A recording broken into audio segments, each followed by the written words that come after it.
नमस्कार दोस्तों, मेरा नाम पुनीत कुमार निगम उषा मेटल से। मैं एक मेटल स्क्रैप रिसाइकलिंग कंसल्टेंट हूं और मैं खुद ये बिजनेस 15 सालों से ट्रेडिंग और प्रोसेसिंग का काम कर रहा हूं। मुझे इस फील्ड में 15 साल का डोमेस्टिक मार्केट और 10 सालों का इंटरनेशनल मार्केट का एक्सपीरियंस है। अगर आप metal scrap recycling business startup या एक्सपेंड करना चाह रहे हैं तो मैं आपको metal scrap recycling business starting से लेकर एंड तक 101 हैंड होल्डिंग कंसल्टेंसी देता हूँ, जिसमें प्रैक्टिकली और थ्योरेटिकली काम रहता है। दोस्तों, आज का हमारा टॉपिक है जीएसटी फ्रॉड और आईटीसी क्लेम जो होता है उसमें कैसे फ्रॉड किया जाता है। इसके बारे में पूरा डिटेल में बताऊंगा मैं आपको कि प्रोसेस बाय प्रोसेस कैसे बचना है आपको और क्या प्रिकॉशंस रखने हैं और फ्रॉड है क्या, कैसे होता है। स्टेप बाय स्टेप मैं आपको इस वीडियो में पूरा आपको समझाने वाला हूँ और ये वीडियो सिर्फ मैं इन्फॉर्मेशन पर्पज के लिए बना रहा हूँ और कृपया करके इस तरह से फ्रॉड कोई भी ना करें, क्योंकि ये फ्रॉड अगर कोई करता है तो लॉन्ग टर्म में वो पकड़ा ही जाएगा। अगर वो फ्रॉड करने वाला सोचता है कि वो आगे नहीं पकड़ा जाएगा, लेकिन कहीं ना कहीं से वो ट्रेस होकर पकड़ा ही जाएगा, क्योंकि अभी हाल फिलहाल में 15,000 करोड़ का फ्रॉड पकड़ा गया है, वो भी जीएसटी आईटीसी वाला, जो कि स्क्रैप में होता है। सबसे ज्यादा ये फ्रॉड मुंबई, दिल्ली, जो हमारे मेट्रो सिटीज हैं, वहां से सबसे ज्यादा फ्रॉड ये हो रहा है और पकड़ में भी आ रहे हैं। आप नॉर्मली आप गूगल पे सर्च करके भी देखेंगे तो आपको जीएसटी फ्रॉड के 50 आर्टिकल दिख जाएंगे और कितना कभी 12,000, कभी 11,000 करोड़, कहीं 500 करोड़, कहीं 600 करोड़, करोड़ों में ही है और 100-200 करोड़ के नीचे का कोई इसमें फ्रॉड है ही नहीं। सारा आईटीसी क्लेम का 1,000, 2,000, 500 करोड़ का ही आ रहा है। तो दोस्तों, इसमें आईटीसी का मतलब होता है इनपुट टैक्स क्रेडिट। ये टैक्स से संबंधित फ्रॉड है, जो कि जिनको ज्यादा इन्फॉर्मेशन है वो लोग ये टैक्स चोरी आराम से कर लेते हैं और जो लोग नए हैं वो इसमें फंस जाते हैं। तो इस वीडियो में मैं आगे आपसे इस पर चर्चा करूंगा किस टाइप से फ्रॉड करते हैं। तो वीडियो में बने रहें और वीडियो पूरी देखें ताकि आपको पूरी इन्फॉर्मेशन मिल सके। दोस्तों, पार्ट ए में मैं आपको बताऊंगा एक पूरी जेन्युइन डील के बारे में कि एक जेन्युइन डील की साइकिल कैसे रोटेट होती है, बिल कैसे लगाए जाते हैं। इससे आपको पता चल जाएगा कि जीएसटी ट्रांसफर कैसे होता है, आईटीसी क्लेम कैसे किया जाता है। तो इसमें मैं एग्जांपल लूंगा पार्टी ए और पार्टी बी का, किसी का नाम नहीं लूंगा क्योंकि किसी ना किसी का नाम निकल जाता है तो वो बुरा मान जाता है, मेरे को फोन करके दोबारा मेरे से बोलता है। तो पार्टी ए हो गया आपका सेलर और पार्टी बी हो गया आपका परचेजर जो बायर है। अब पार्टी ए और पार्टी बी के बीच में डील हुई है 700 रुपए पर केजी प्लस 18% जीएसटी कॉपर की डील है ये। अब इसमें पार्टी बी जो है पार्टी ए से माल खरीदेगी 700 रुपए प्लस 18% जीएसटी, जिसमें 126 रुपए की जीएसटी हो गई, जो कि वो पे करेगा प्रॉपर बैंकिंग चैनल के थ्रू, कोई कैश की डील नहीं है इसमें। और पार्टी बी ने जो माल खरीदा है उसका बिल वो लगाएगा 1 तारीख से लेके 10 तारीख के बीच में। और ये जो बिल है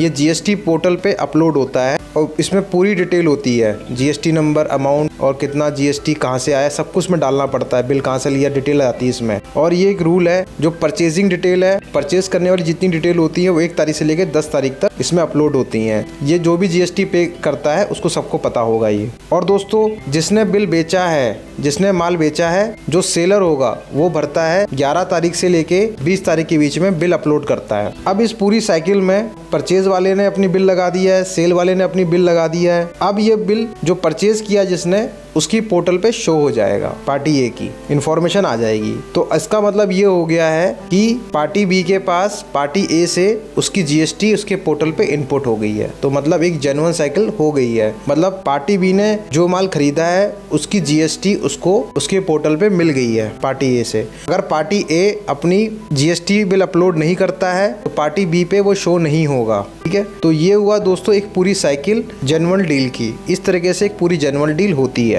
जिसमें जीएसटी ट्रांसफर, आईटीसी क्लेम हो चुका है। दोस्तों, पार्ट 2 में मैं आपको बताऊंगा एक फ्रॉड डील प्रोसेस कैसे होती है, उसकी साइकिल कैसे होती है। इससे पहले मैंने पार्ट में आपको बताया एक प्रॉपर जेन्युइन डील कैसे होती है और अब ये फ्रॉड डील कैसे इनिशिएट होता है। इसमें वही चीज मैंने दोबारा लूंगा, पार्टी ए और पार्टी बी। पार्टी ए इसमें सेलर होगा, पार्टी बी इसमें बायर होगा। अब पार्टी ए ने 700 प्लस 18% जीएसटी पार्टी बी को ऑफर किया और सेलर ने पार्टी बी को ये माल बेचा और पार्टी बी ने वो माल परचेज कर लिया। नेक्स्ट मंथ में पार्टी बी ने अपना 1 तारीख से लेकर 10 तारीख तक बिल अपलोड किया और आईटीसी क्लेम करने के लिए। अगर वो बिल लगाएगी तो जो पार्टी ए है उससे बिल ऑटोमेटिक पार्टी बी के अकाउंट में जीएसटी पोर्टल पे शो होने लग जाएगा। और पार्टी ए है वो अपना बिल लगाएगा 11 तारीख से 20 तारीख तक। तो नेक्स्ट मंथ में वो पोर्टल पे जैसे ही लगाएगा तो जेन्युइन तरीके से शो जाना चाहिए। लेकिन अब क्या होगा, जो फ्रॉड करने वाला है वो बिल को अपलोड ही नहीं करेगा। आपने अपलोड कर दिया है, लेकिन जो पार्टी ए है, सेलर है, वो बिल अपलोड नहीं करेगा। जब वो बिल अपलोड नहीं करेगा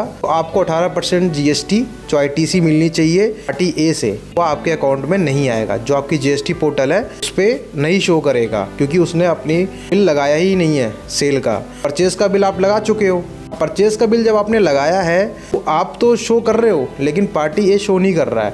आपके साथ हो जाएगा TC फ्रॉड। यहाँ पे आपके साथ डबल फ्रॉड हो गया है। जो GST आप पे करके आए हो और पार्टी ए ने वो पार्टी ए को जो पे किया 18% GST वो आपने पे कर चुका एक बार, लेकिन अब दोबारा आपको गवर्नमेंट को पे करना पड़ेगा 18% GST, क्योंकि वो आपने बिल लगा दिया है। अगर आप बिल लगाते हैं तो मतलब ये होता है आपने अपनी तरफ से बिल अपलोड किया है करके, परचेज इनवॉइस कहते हैं। गवर्नमेंट को ये लगता है कि आपने अपनी तरफ से अपलोड किया है तो अब आप तो कहीं और से GST मिलेगी नहीं, तो आपसे दोबारा कहती है गवर्नमेंट कि आप GST भरो, ये आपके में लायबिलिटी आ जाती है। आपके साथ होता है 18% GST भरनी पड़ेगी। दोस्तों, फ्रॉड में GST करने वाला है, उसने कितनी इनकम की ये भी मैं आपको बता देता हूँ। उसने 700 रुपये के हिसाब से माल बेचा, 126 में GST थी, 700 प्लस 126 तो आपको मिलने से रही। 700 में भी 20 रुपये किलो उसने कम से कम कमाया होगा। उसने जो प्रॉफिट किया है वो 126 प्लस 20 रुपये, 146 kg उसने पैसे कमाए हैं। अगर एक जेन्युइन डील में बताऊं आपको, अगर 20 टन की भी डील होगी तो उसने GST पे से ही उसने 25,20,000 रुपये सिर्फ GST से कमाया। उसने कमाया और आपने गवाया। और बी पार्टी ने 18% जो ए पार्टी से मिलना चाहिए था वो 18%, और जो वो आगे पोर्टल पे भरेगा गवर्नमेंट को वो 18%, मतलब टोटल हो गया 36% आपको लॉस होगा, क्योंकि 18% जो पीछे दे के आए वो सप्लाई जो सेलर था, और 18% जो गवर्नमेंट, 36% हो गया आपका। तो आपको कितना लॉस हुआ? 50,40,000 का फ्रॉड हो गया आपके साथ में। मैंने दोस्तों बहुत सिंपल लैंग्वेज में समझाया है। अगर आपको फिर भी समझ में ना आए तो आप इसको दोबारा एक बार सुन सकते हैं, ताकि पार्टी और पार्टी बी के बीच में आपको 2-3 बार समझने में टाइम लगेगा, क्योंकि मेरे को भी खुद समझने में, इसको जब GST आया था तो 1-2 साल तो मुझे ही लग गया था समझने में, और अधिकारियों को तो अभी भी समझ में नहीं आया है। अब अधिकारियों के पास जब भी जाएंगे तब इतनी बड़ी लिस्ट लेके बैठ जाते हैं और वो आपको भी अच्छे से गाइड नहीं कर पाते। और दोस्तों, इसमें अगर एक बार फंस जाते हैं आप तो कोई भी आपकी सुनवाई नहीं होने वाली है, ना गवर्नमेंट की तरफ से ना पुलिस की तरफ से। आपको सब कुछ पैसे भरने ही पड़ते हैं, चाहे आप कोई भी कार्रवाई कीजिए। और आप इसमें बोलते हो कि CA ने बिल काटा, इसने किया, उसने किया, किसी की जिम्मेदारी इसमें नहीं ली जाती है, क्योंकि इसके मालिक आप हैं। तो ये फ्रॉड जब अगर आपके साथ होगा तो आपको ही इसमें सारा पैसा भरना पड़ेगा। ठीक है दोस्तों, ये था पूरा एक फ्रॉड का एक साइकिल। मैंने आपको जेन्युइन साइकिल ही बताई है, फ्रॉड की साइकिल ही बताई है। दोस्तों, पार्ट 3 में आपको बताऊंगा ये वो कौन लोग होते हैं जिनके साथ ये फ्रॉड इजीली हो जाता है। दोस्तों, ये फ्रॉड नए लोग के साथ भी होता है, और जो पुराने हैं, जो इन्फॉर्मेशन जिनको नहीं है, ये उनके साथ भी होता है।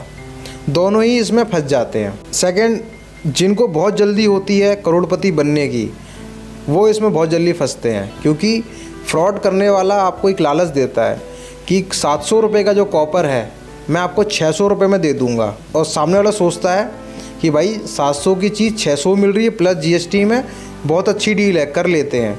वो आपने ये 40-50-100 रुपये बचाने के चक्कर में वो डबल GST भर देता है। थर्ड, जिनको बिजनेस की प्रॉपर नॉलेज नहीं होती है, टैक्सेशन का पूरा इन्फॉर्मेशन नहीं होता है, आधी अधूरी इन्फॉर्मेशन के साथ बिजनेस करते हैं, वो इसमें फंस जाते हैं। फोर्थ, जो लोग ब्रोकर्स के थ्रू डील ज़्यादा करते हैं, जैसे कि व्हाट्सएप, टेलीग्राम और ऑनलाइन वेबसाइट्स पे जो डील्स आती हैं, फर्जी डील होती हैं, उनकी फ़ोटो घूमती हैं मार्केट में, और लोग फ़ोटो वही यूज़ करते हैं, लेकिन मालिक चेंज हो जाते हैं। मतलब इसकी टोपी उसके सिर, उसकी टोपी उसके सिर पहनाते रहते हैं। उन जो डील्स में जो नए लोग आते हैं व्हाट्सएप के थ्रू, टेलीग्राम के थ्रू, वो डील के पीछे फंस जाते हैं। पांचवा है, जो लोग अननोन सोर्स के थ्रू मटेरियल सर्च करके परचेज करते हैं, जैसे कि ट्रेड इंडिया, इंडिया मार्ट। मैं नहीं कहता कि इसमें पूरी तरह लोग फ्रॉड है, लेकिन 80% जो लोग इसमें हैं टोटल टाइम पास करने वाले हैं। उनके पास खुद की डील नहीं होती हैं, और जो मटेरियल वो सप्लाई कर रहे हैं उसका खुद का सोर्स नहीं होता है। लोग डील की अपलोडिंग टाइम होती है उसका 1 साल के बाद भी लोग उसको बेचते रहते हैं, और ख़रीदने वाले भी इतने होशियार होते हैं कि टाइम को टैग नहीं देखते हैं कि वो उसने वीडियो अपलोड कब किया है। जैसे कई लोग मेरे को ही फ़ोन करते हैं 1 साल पुरानी वीडियो देख के कि भाई साहब ये वाला माल मिलेगा मेरे को। अरे भाई, यहाँ पे 1-2 दिन पुराना माल नहीं मिलता है, तो 1 साल पुराना माल कहाँ से मिलेगा? लोग इतना कॉमन सेंस भी नहीं लगाते हैं। तो इस चीज़ को ध्यान से आप लोग अगर डील करना है, टाइम देखिए, वो वीडियो फ़ोटो कहाँ से अपलोड हुई है, किसकी है, और उसका रिसर्च करके ही डील कीजिए आगे, तभी आप उसमें सक्सेसफुल हो पाएंगे। ऑनलाइन में 80% लोग उसमें फ्रॉड और स्कैमर बैठे हुए हैं। तो दोस्तों, ये वो लोग हैं जो बहुत जल्दी इस फ्रॉड में फंस जाते हैं। और भी चीज़ें हैं, लेकिन मैं पूरी चीज़ें इसमें नहीं बता सकता हूँ क्योंकि वीडियो बहुत लंबी हो जाती है। दोस्तों, अब 4th पे है, ये फ्रॉड जो करने वाले स्कैमर होते हैं, जो ITC फ्रॉड करते हैं और टाइप के फ्रॉड करते हैं, ये लोग कैसे फंसाते हैं लोगों को। इसमें सबसे पहले दोस्तों, जो ब्रोकर्स होते हैं, जो सबसे बड़े ब्रोकर बनते हैं, आपको व्हाट्सअप से मैसेज करते हैं, टेलीग्राम से मैसेज करते हैं, ये डील है 100 टन 600 टन यहाँ पर है, मुंबई में है, इस पोर्ट पे है, मुंद्रा पोर्ट पे, जाल पता नहीं कहाँ का वो बताएंगे आपको, लेकिन वो होता नहीं है। वो सिर्फ फ़ोटो और इन्फॉर्मेशन घूमती हैं। एक फ़ोटो के बहुत सारे ओनर होते हैं और उनकी कमीशन भी चेंज होती रहती है, सब लोग अपना पैसा उसमें ऐड करते रहते हैं। इस टाइप की डील के चक्कर में जो नए लोग होते हैं, जो इस बिज़नेस में नए करना चाहते हैं, वो फंस जाते हैं। अब इसको करते हुए सबसे ज़्यादा दिक्कत आज क्या है दोस्तों, इसमें अब लेडीज़ भी इन्वॉल्व हो गई हैं। इस बिज़नेस में लेडीज़ इन्वॉल्व हो गई तो लोगों को लगता है, खरीदने वाले को जेन्युइन हो गई, लेकिन वो लेडीज़ एक प्रकार की फंसाती हैं लोगों को कि भाई आप, और बड़े प्यार से बात करेंगी, इंग्लिश में बात करेंगी, तो लोग को लगता है कि हाँ, ये बिल्कुल एकदम कॉर्पोरेट टाइप वर्ल्ड के लोग हैं और हमें ये डील करवा के देंगे। लेकिन ऐसा होना नहीं है, क्योंकि जो फ्रॉड करने वाले लोग होते हैं, इनको इतना पैसा कमा चुके होते हैं कि ऐसे लोगों को वो हायर करते हैं जो इंग्लिश बोलते हैं। तो इस चक्कर में स्कैमर लोग, जो नए लोग आते हैं, उसको फंसा लेते हैं। और दोस्तों, सबसे ज़्यादा इसमें दिक्कत ये है लोगों के साथ कि उनको प्रॉपर इस चीज़ की नॉलेज नहीं है कि हमें डील कैसे करना है, माल कैसे देखना है, सर्च कैसे करना है, परचेज़ कहाँ से करना है, ये इन्फॉर्मेशन ही नहीं है। वो किसी फैक्ट्री वाले के पास गए, उसने कहा हाँ ठीक है मुझे ये स्क्रैप लगता है, वो ऑनलाइन और व्हाट्सएप पे सर्च करना स्टार्ट कर देते हैं। जब वो बहुत सारे ग्रुप से जुड़ जाते हैं, उस ग्रुप में ऐसे फ्रॉड करने वाले की भरमार है। मैं भी बहुत सारे ग्रुप से जुड़ा हुआ हूँ, सिर्फ ये देखता हूँ कौन फ्रॉड कहाँ कर रहा है, कौन सी टोपी किसको कौन पहना रहा है। मैं देख के बस अपने आप को नॉलेजेबल बनाता हूँ, और आप भी इसको देख के नॉलेजेबल कर, इस डील के पीछे मत पड़िए। अगर आप इसमें व्हाट्सएप पे देख रहे हैं सारी चीज़ें और फिर भी आप इसमें फंसते हैं, कोई आपको 10-20 रुपये सस्ता माल बेच रहा है, क्यों बेच रहा है, इसे सोचना चाहिए आपको। तो इस सब से बचने का एक ही तरीका है, अपनी नॉलेज को इंक्रीज़ कीजिए और जेन्युइन सोर्स से माल खरीदिए, या इंपोर्ट में खरीदिए या गवर्नमेंट से खरीदिए। और ये फ्रॉड और स्कैम करने वाले कभी नहीं रुकने वाले। अब दोस्तों, मैं आपको इसका प्रिकॉशन बताऊंगा कि कैसे आप इससे स्कैम से बच सकते हैं। सबसे पहले दोस्तों, मैं खुद का आपको एग्जांपल देके बताऊंगा कि मैं तो जिस भी पार्टी से डील करता हूं, प्राइवेट पार्टी से, वैसे तो मैं सिर्फ 1% पार्टियों से डील करता हूं प्राइवेट। मैं परचेज़ तो अपने खुद के सोर्सेज से करता हूं, लेकिन सेल मैं किसी को भी करता हूं, क्योंकि इस फ्रॉड में हमेशा जो परचेज़ करने वाला होता है वही विक्टिम होता है, सेलर नहीं होता है। तो इसमें क्या होता है कि जिस पार्टी से मैं डील करता हूं, उस पार्टी को मैं, जैसे मैंने किसी से कोई माल ख़रीदा, तो उसको सिर्फ मैंने अमाउंट पे किया, 700 रुपये पे किया मैंने, मेरी डील 700 रुपये प्लस GST में हुई, तो मैंने सिर्फ 700 रुपये पर केजी के हिसाब से उसको अमाउंट दिया। और जो GST होती है, जब मुझे पोर्टल पे शो हो जाती है नेक्स्ट मंथ, तो उसके बाद मैं GST पे करता हूँ, उससे पहले GST पे नहीं करता हूँ मैं। एक तो ये तरीका हो गया। और ये जो तरीका है, अगर जेन्युइन कोई होगा तो, और जो मार्केट में जेन्युइन लोग होते हैं और जिनकी गद्दियाँ बनी होती हैं, मतलब गद्दी मतलब जिसका पता रहता है वो कहाँ बैठता है, वो लोग कभी भी इस फ्रॉड में नहीं पड़ते हैं। और जो उठे गिरे टाइप के लोग होते हैं, जिनका पता ही नहीं है कि उनका एड्रेस क्या है, कहाँ बैठते हैं, बस वो व्हाट्सएप पे और टेलीग्राम पे और इधर उधर वो बस रहते हैं, मतलब वो अपना, उनकी कोई पहचान नहीं है। ऐसे लोगों से तो बिल्कुल डील ही मत करना, क्योंकि इसमें से टाइम पास होता है। और अगर आप ऐसे लोगों से आप डील कर रहे हैं, समझ लो कि आपने किसी के लिए आगे बात भी की। जैसे मैं बताता हूँ कि दोस्तों, मेरे पास कई लोग आते हैं, मुझे माल चाहिए, मैं सबको एंटरटेन इसलिए नहीं करता हूँ क्योंकि मैं उनके लिए आगे बात करूँगा और वो लास्ट में मना कर देंगे, तो जिनसे मैं बात कर रहा हूँ वहाँ मेरी ज़बान ख़राब हो जाएगी। इसीलिए जिनको मैं जानता हूँ, सिर्फ उनके लिए मैं आगे मेहनत करता हूँ, माल भी दिलाता हूँ, परचेज़ भी, सेल भी, सब मैं करवा के देता हूँ। सेकेंड है दोस्तों, ट्रस्टेड सोर्स से ही माल खरीदिए। इतना जल्दबाजी मत कीजिए, कहीं भी पैसा डाल दो, आपके साथ फ्रॉड हो जाएगा।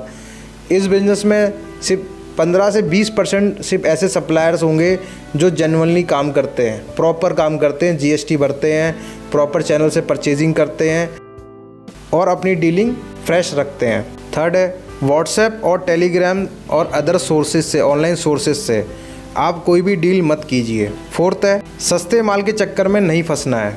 सस्ता आज की दुनिया में कोई नहीं देता है। सस्ता अगर मुझे मिलेगा तो मैं खुद उठा के बेच दूंगा। मैं क्यों पब्लिक में बताऊंगा कि ये सस्ता है, सस्ता है। फिफ्थ है सबसे ज़्यादा जो फ्रॉड होता है वो मेटल स्क्रैप बिजनेस में ही होता है, क्योंकि इसमें 18% जीएसटी इन्वॉल्व है। कम जीएसटी वाले पे फ्रॉड नहीं होता ज़्यादातर। और सबसे ज़्यादा कॉस्टली आइटम भी कॉपर है, टाइटेनियम है और बड़े बड़े जो मेटल्स, बहुत हाई ग्रेड मेटल्स होते हैं, उनमें सबसे ज़्यादा ये फ्रॉड होता है। तो जनरली ये जो फ्रॉड होता है कॉपर को लेके होता है। अब मैं दोस्तों इसमें एक चीज़ और बताना चाहता हूँ। आपने ज़्यादातर ये देखा होगा दिल्ली, फरीदाबाद, इस क्षेत्र में, मुंबई में आपने देखा होगा कि मुंबई में 1000 टन पड़ा है, दिल्ली में 1000 टन पड़ा है। वो आपको 10 रुपये, 60 रुपये, 80 रुपये सस्ता दे रहे हैं। उसके चक्कर में तो बिल्कुल पड़ना ही नहीं है आप। मैं खुद जानता हूँ, ऐसे हज़ारों लोगों को मैं जानता हूँ जो इन चक्करों में पड़ के अपना करोड़ों रुपए गंवा चुके हैं, और मेरे साथ भी ये हो चुका है। छठा पॉइंट है हमेशा परचेज करते टाइम जिससे आप परचेज कर रहे हो उसका बैकग्राउंड पूरा चेक कर लें आप। उसने पहले सेल परचेज जो की है उसके रिटर्न्स उसने भरे हैं कि नहीं भरे हैं। और नॉर्मली आप जीएसटी इसका लेकर जीएसटी सर्च कर सकते हैं। उसमें नीचे उसकी रिटर्न्स फिलिंग का ऑप्शन आता है, उस पर क्लिक करेंगे तो सामने से पता चल जाएगा कि वो कितने रिटर्न्स उसने भरे हैं कि नहीं भरे हैं, सब चल जाएगा पता। और प्लस अगर वो बंदा इसका कंपनी आप सर्च कर रहे हैं उसकी कंपनी अगर 5-6 महीने पुरानी है तो बिल्कुल भी उससे डील ना करें, क्योंकि यही फ्रॉड करने वाले 4-5-6 महीने पुरानी फर्म डालते हैं और फिर बंद करके चले जाते हैं। तो दोस्तों ये तो प्रिकॉशंस थे। दोस्तों प्रिकॉशंस और भी हैं, मैं अभी आगे वीडियो बनाऊंगा उसमें भी आपको बताऊंगा। दोस्तों ये नॉर्मल आईटीसी फ्रॉड एक बहुत छोटा सा फ्रॉड है। इसमें जीएसटी फ्रॉड से लेके रेलवे का फ्रॉड, बहुत फ्रॉड होते हैं। उसके वीडियो भी नेक्स्ट पार्ट में मैं बनाऊंगा कि रेलवे में भी पहले स्कैम कैसे होते थे। आई थिंक दोस्तों आपको चीज समझ में आ गया होगा जीएसटी फ्रॉड क्या है। दोस्तों इसमें लालच में नहीं आना है और इसमें नहीं फंसना है। नॉर्मली आपको बिजनेस को पहले सीखो, समझो और हमेशा सोच समझ के काम करो। किसी के कहने पे नहीं आना है और अपना बिजनेस को प्रॉपर तरीके से रन करना है। एक नंबर में आपको बिजनेस करने में बहुत मजा आएगा। जिसने थोड़ा सा लालच किया वो फंस गया इस बिजनेस में। धन्यवाद दोस्तों अपना कीमती समय देने के लिए। नमस्कार।